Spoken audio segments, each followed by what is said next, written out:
They began in films Hollywood pretends to forget. Banned scenes, whispered tapes, careers born in places no award show would ever mention, then quietly rewritten as if those beginnings never happened.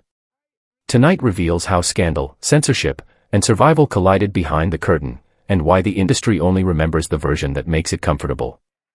Tracy Lords entered the industry before she was legally allowed to exist inside it. A forged driver license. Dyed platinum hair. A new name. At 15, she moved through sets meant for adults and was filmed as one. In less than 2 years, her face appeared everywhere. Storefronts. Mail-order catalogs. Private collections. The illusion held until it collapsed all at once. Federal investigators traced birth records. The truth detonated quietly, then violently. Distributors panicked. Shelves were stripped.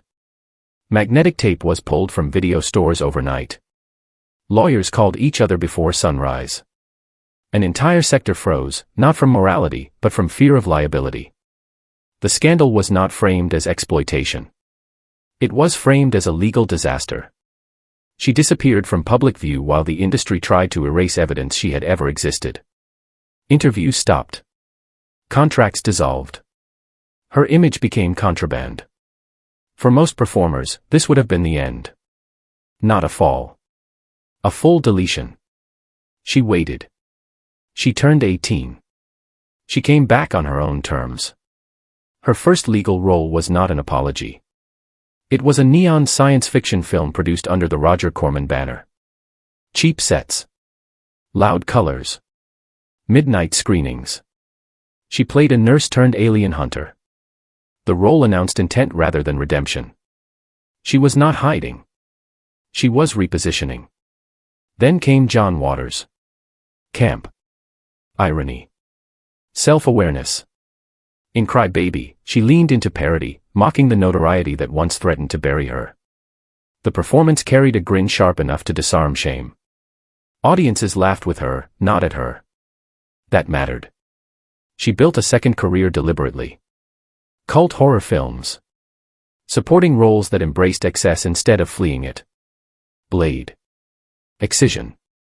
Projects that lived outside the mainstream but endured longer than prestige releases. She understood that control did not come from acceptance. It came from authorship. She began writing. Then directing. Short films premiered at independent festivals. Not confessional pieces. Not explanations. Controlled narratives. Carefully framed images. She decided what was seen and what was not. After years of being watched without consent, she learned how to command the camera. A performers' union card followed. Not as forgiveness. As recognition. She had met every requirement under scrutiny few others ever faced. Her story shifted from scandal to case study. How to survive public erasure. How to rebuild after institutional panic. How to own a narrative once stripped away. Her legacy is not defined by what happened to her as a minor. It is defined by what she refused to surrender afterward. Image. Agency. Timing. Silence when needed. Exposure when chosen. What began as a legal nightmare became a masterclass in control. Not escape. Not denial. Transformation through precision. Marilyn Chambers was once sold as the safest image in America. A smiling young mother. Soft lighting. A baby in her arms. Her face printed on household packaging and pushed into millions of homes as proof of purity. She did not speak. She did not move. She existed as reassurance. Then the image shattered. Behind the green door arrived like a cultural ambush. The same face. A different context. Underground theaters. Word of mouth. Shock built not only from explicit content, but from recognition. Viewers knew her. Or thought they did. The contradiction was the scandal. Not sex itself, but the collapse of an illusion sold as wholesome and permanent. The country reacted in fragments. Some felt betrayed. Others fascinated. Many uncomfortable without knowing why. Her image now carried two meanings that could not be separated. Innocence and provocation. Domestic calm and forbidden spectacle. She became a symbol without asking to be one. She did not run from it. Instead of apologizing or disappearing, she changed direction entirely. Horror replaced fantasy. Performance replaced passivity. When she appeared in David Cronenberg's Rabid, the transformation was complete. Minimal dialogue. Controlled movement. A body altered by surgery and desire. The film treated sex as infection and hunger as disease. Her character did not seduce. She transmitted. The casting was precise. Her history added a layer the script never explained aloud. The audience brought it with them. The horror worked because it felt conceptual rather than gratuitous. Desire had consequences. Flesh betrayed itself. Control dissolved. She carried that weight without spectacle. Her performance was restrained. Almost clinical. Fear came from stillness. From absence. From the idea that the body could no longer be trusted. It was not titillation. It was unease. And critics noticed. She proved she could anchor a film built on atmosphere and dread. Not because she rejected her past, but because she reframed it. What once shocked now informed the role. The body as site of conflict. The gaze as threat. The myth of purity as fragile fiction. She continued working across exploitation cinema and live performance. She never denied where she came from. She spoke openly. Calmly. Without defensive language. She understood that secrecy gave others power. Transparency took it back. Her career never followed a straight line. It did not need to. Longevity came from acceptance, not reinvention. She did not try to become someone else. She allowed contradictions to exist side by side. Her legacy rests in that tension. A face once used to sell comfort. A body later used to explore fear. Both images remain. Neither erased. She lived with them simultaneously and refused to choose which one deserved to survive. Sasha Grey entered the adult film world at 18 with none of the expected emotions. No shame. No apology. No visible fracture between who she was and what she chose to do. That absence unsettled people more than the work itself. Interviews became interrogations. Journalists waited for regret that never arrived. She spoke plainly. She referenced books. Philosophy. Power structures. Pleasure as labor. The media did not know how to frame a young woman who refused the familiar arc of fall and redemption. Without remorse, the story stalled. So they kept pushing, hoping pressure would manufacture it. Instead, she redirected the gaze. When Steven Soderbergh cast her in The Girlfriend Experience, the role felt less like a crossover and more like a continuation under a different lens. She played a high-end escort navigating an emotionless economy. Sparse dialogue. Static framing. Clean apartments. Transactions stripped of fantasy. Sex was not presented as excess. It was presented as routine. The performance rejected seduction. Her delivery was flat by design. Intimacy became procedural. Clients spoke more than she did. Control shifted quietly. The film asked viewers to confront how desire functions when removed from illusion. Critics argued whether she was acting or simply being. The debate itself proved the point. Newspapers that had never printed her name now analyzed her posture and pauses. Cultural gatekeepers who dismissed her origin suddenly needed language to discuss her presence. The boundary had already been crossed. They were late to acknowledge it. She did not stop there. Music followed. Electronic sets in European clubs. DJ booths instead of sound stages. Then writing. Essays that treated identity as mutable rather than fixed. Voice work in video games. Appearances in experimental art films. Each move expanded the same question. Who decides legitimacy? The platform or the intent? She never disowned her beginning. She also never let it define her ceiling. That refusal short-circuited the usual containment strategy. There was no clear before and after. Only parallel tracks. By existing comfortably between categories, she exposed how artificial those categories were. Underground versus mainstream. Art versus commerce. Respectability versus taboo.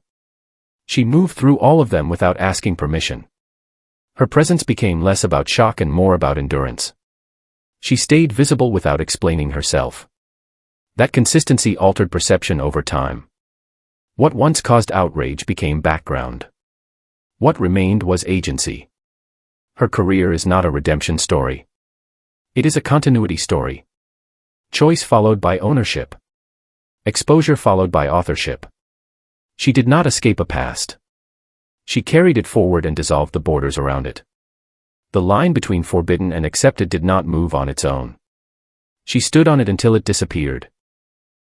Ginger Lynn became famous in the era when fame lived on magnetic tape. Video stores with dim lighting. Beaded curtains. Plastic cases stacked behind the counter. Her face appeared again and again, duplicated across cassettes passed from hand to hand. She was not distant or curated. She felt reachable. Familiar. Human. The VHS boom rewarded visibility and stamina. She recorded endlessly. Commentaries. Appearances. Fan conventions long before the word engagement existed. Her appeal was energy rather than mystery. Open laughter. Direct eye contact. A sense that nothing was being hidden. In a market driven by repetition, that honesty translated into dominance. Then the market collapsed. Distribution shifted. Stores closed.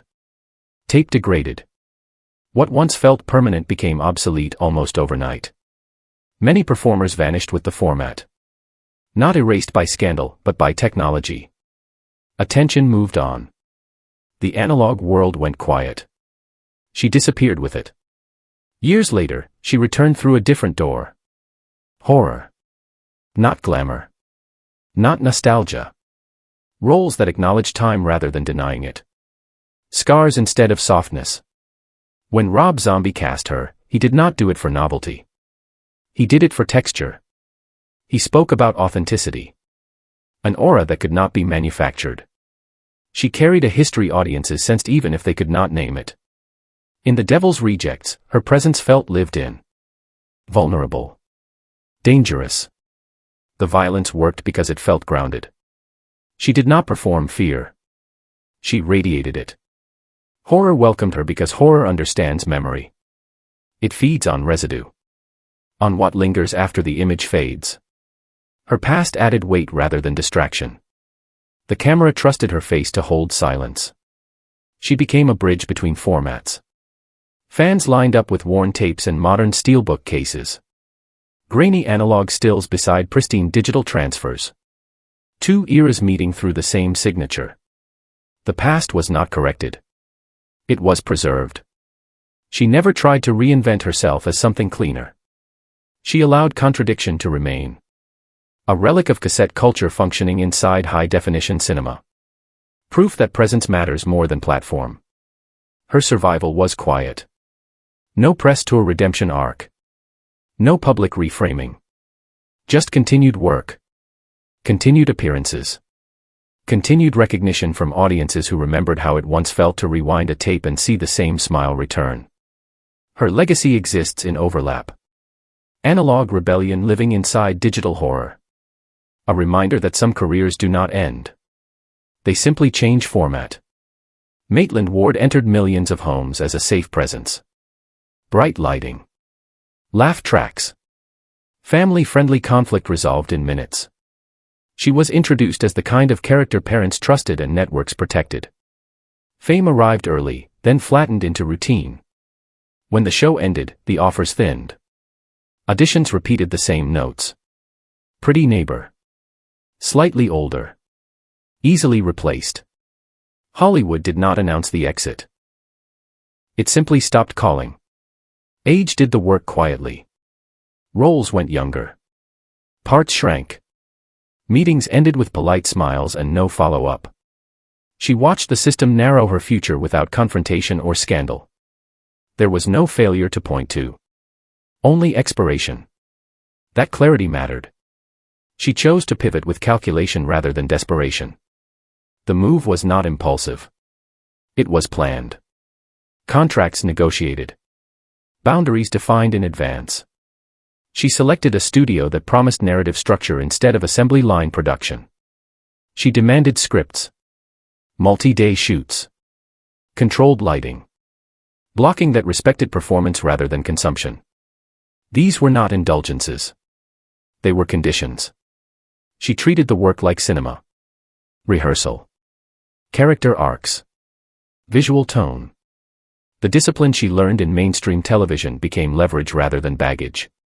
She insisted that craft mattered even in forbidden spaces. The result surprised everyone except her. The films sold. Awards followed. Industry recognition arrived quickly because the product looked different. Felt different. The camera lingered with intention. Scenes unfolded instead of rushing toward payoff. The audience noticed. So did critics inside the industry who were trained to see structure. Within a short span, she dominated award ceremonies that most mainstream media pretended did not exist. Actor of the Year. Best Performance. Repeated recognition. She did not celebrate excess. She emphasized professionalism. Control. Ownership. She wrote about the process openly. A memoir framed as strategy rather than confession. She argued that mainstream acting skills could elevate any genre if autonomy remained intact. That argument unsettled people more than nudity ever could. She appeared at conventions where nostalgia and curiosity overlapped. Cosplay shoots. Panels. Film school lectures. She spoke about agency. About how the shelf life of women in Hollywood was artificially short by design. How taboo was often the only remaining door once age closed the others. Her story exposed the arithmetic beneath casting decisions. Youth equals value. Experience equals risk. Desire is welcomed only when it is silent and temporary. She refused silence. The pivot did not destroy her career. It extended it. On her terms. She did not escape Hollywood's system. She stepped outside it and built a parallel structure that rewarded longevity instead of punishing it. The critique was not shouted. It was embodied. Her success forced an uncomfortable question. What if the problem was never talent or relevance? What if it was timing controlled by people who benefit from disposability? She answered without speeches. She kept working. Jenna Jameson did not wait for permission to become powerful. She treated visibility as currency from the beginning. While others relied on studios and distributors, she studied contracts. Ownership. Royalties. She understood that exposure without control was a dead end. Her strategy was simple. If her image was the product, she would own the supply chain. Exclusive deals followed. Not because she needed protection, but because exclusivity raised value. Scarcity created demand. She positioned herself as a brand rather than a performer rotating through sets. Every appearance reinforced the same message. This was not accidental fame. It was engineered. Late-night television amplified it. She showed up where audiences did not expect her. Calm. Direct. Media-trained hosts tried to frame her as a novelty or a provocation. She answered with business language. Revenue.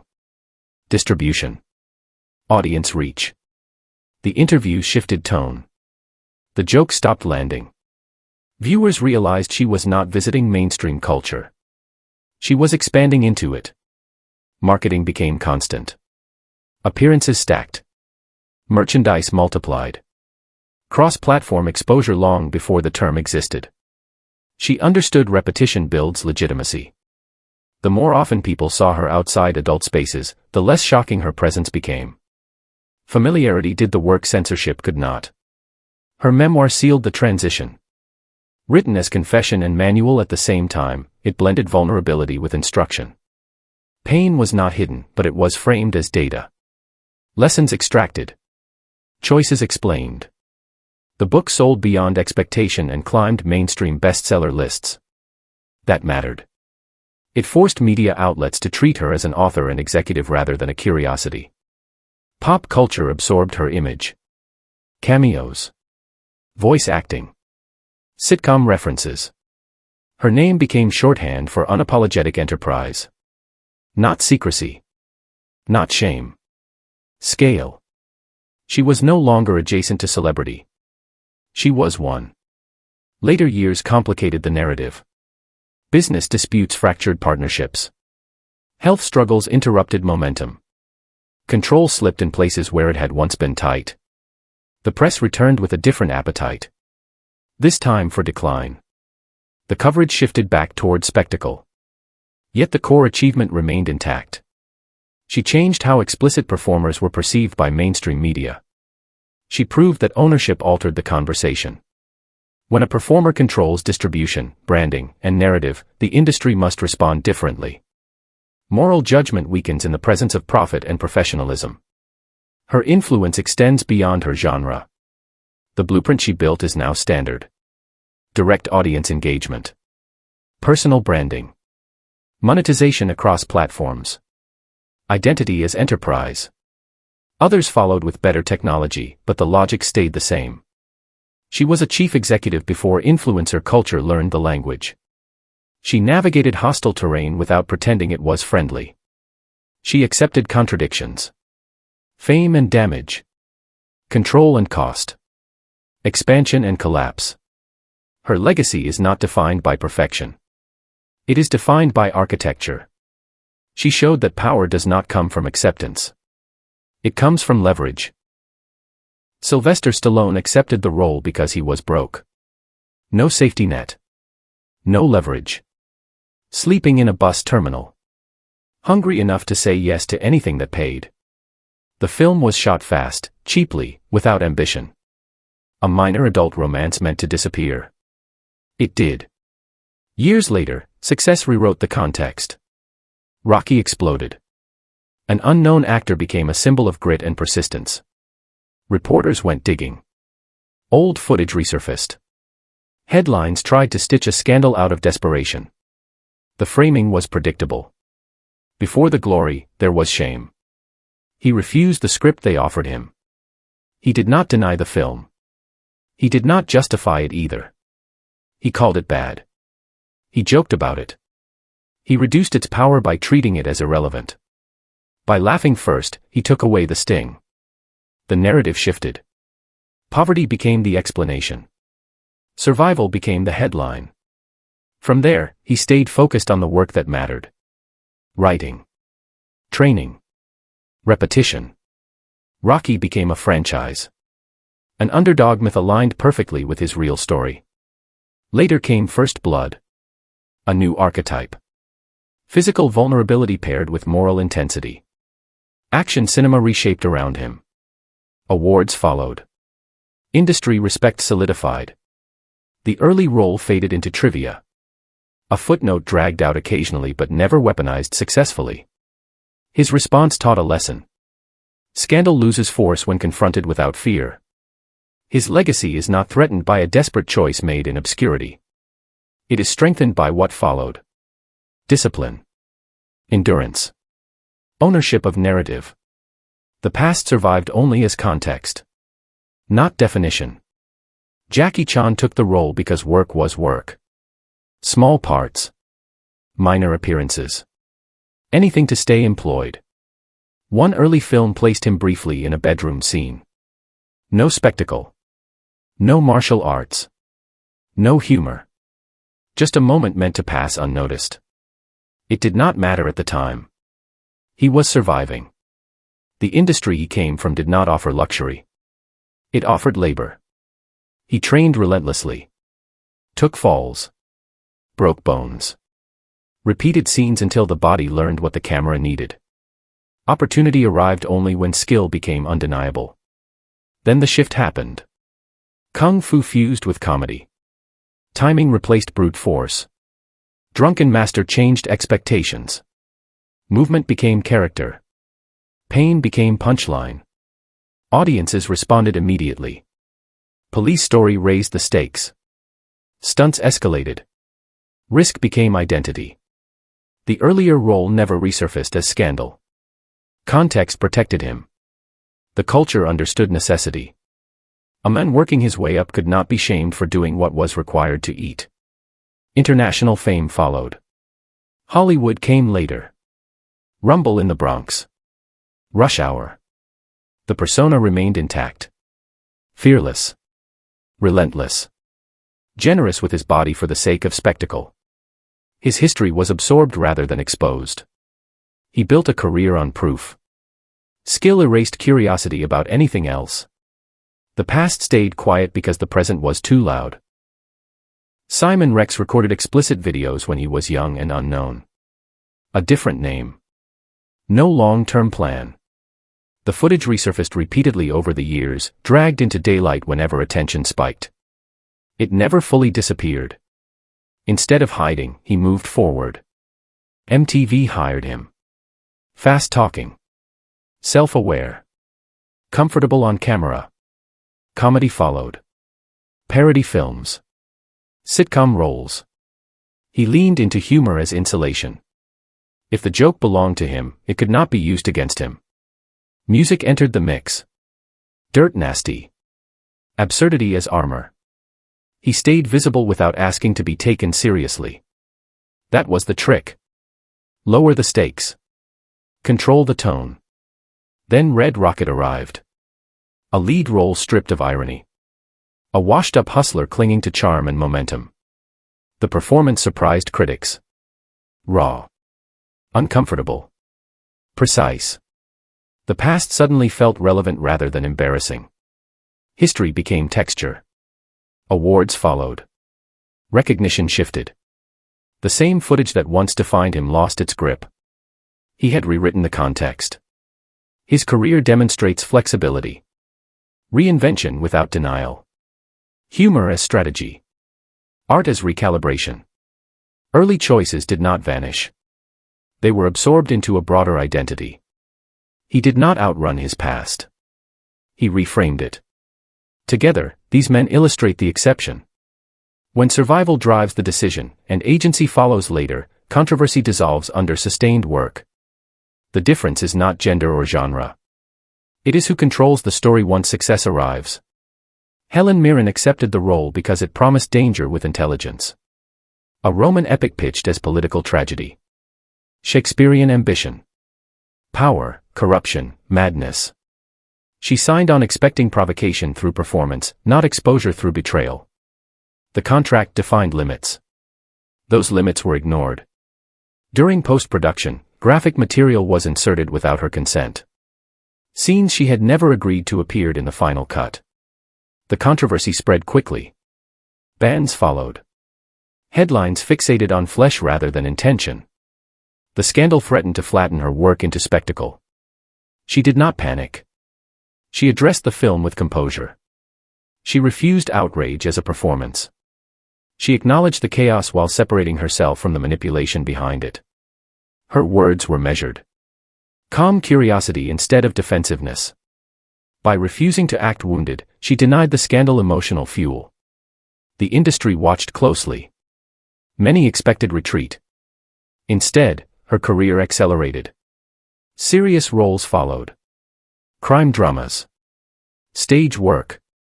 Television that demanded authority rather than allure. Prime Suspect reshaped how female power could look on screen. The Queen sealed her status.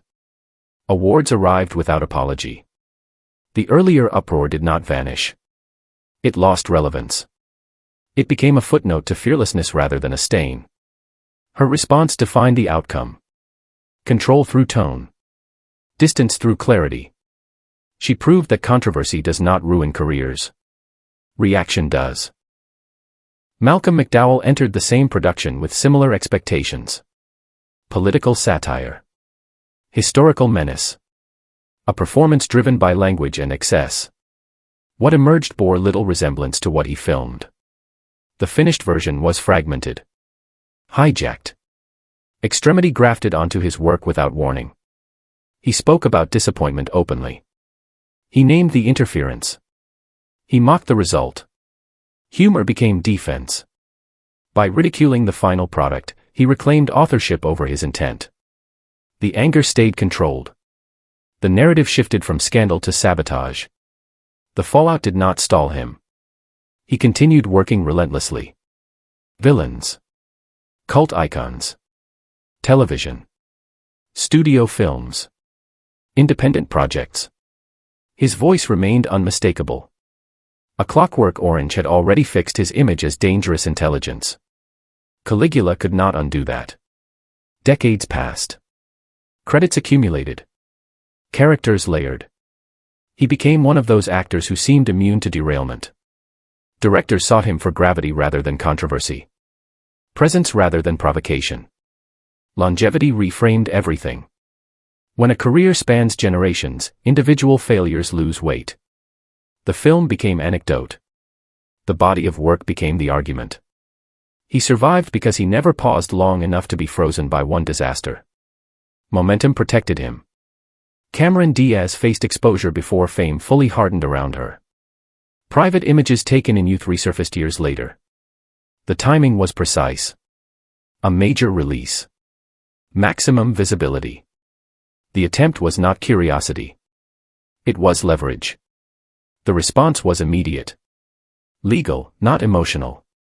She did not negotiate. She sued. The case moved quickly. The court ruled clearly. Extortion was named. Punishment followed. The material lost its power the moment it was defined as a crime. She did not tour the incident. She did not re-explain herself. She returned to work. Blockbusters followed. Romantic comedies. Action franchises. Her image stabilized through repetition. Joyful. Confident. Unbothered.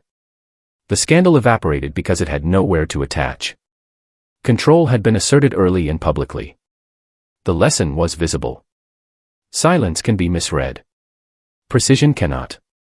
Her career grew stronger through consistency. Box office success created insulation. The industry moved on because she never stalled. These three cases reveal the same mechanism. Control does not come from purity. It comes from response. Who speaks first? Who frames the event? Who refuses panic? Art invites risk. Risk invites exposure. Exposure only becomes damage when someone else owns it. They kept ownership. Sibyl Kikili began in films designed to disappear. Low-budget European productions aimed at adult markets. Anonymous distribution. An alias meant to separate survival work from any imagined future. The performances were transactional. They carried no promise of longevity or recognition. At the time, they were simply a way forward. Then the exposure arrived without warning. Tabloids uncovered the past and framed it as revelation rather than history. Headlines reduced her to footage. Context vanished. Consent was ignored. The coverage was relentless and invasive. She described it later as violation by repetition. The scrutiny reached home. Family ties fractured under public shame. Silence replaced support. The cost was immediate and personal. She did not retreat. A casting director noticed her presence and urged her to audition. The resulting role demanded vulnerability rather than display. The performance was raw. Unprotected. The film premiered to acclaim and swept major festivals. Awards followed. Recognition arrived not as erasure of the past, but as contradiction to it. The press returned with a different tone. The same outlets that once exposed now debated legitimacy. Could someone with that history be taken seriously? The question revealed more about the industry than about her. She answered without argument. She kept working. Her performances grew sharper. More restrained. Roles centered on displacement, cultural conflict, and moral pressure. Another award confirmed the shift. Craft had replaced curiosity. The past remained visible but no longer dominant. She spoke openly about the damage caused by the coverage. About misogyny masked as journalism. About immigrant families trapped between tradition and public judgment. Her advocacy emerged from lived experience rather than branding. She aligned with organizations supporting women's rights and integration. Visibility became tool rather than burden. She never asked forgiveness for surviving. She never disowned her beginnings. She reframed them as evidence of resilience. The industry learned slowly. Audiences learned faster. Her career stands as proof that exposure does not determine outcome. Response does.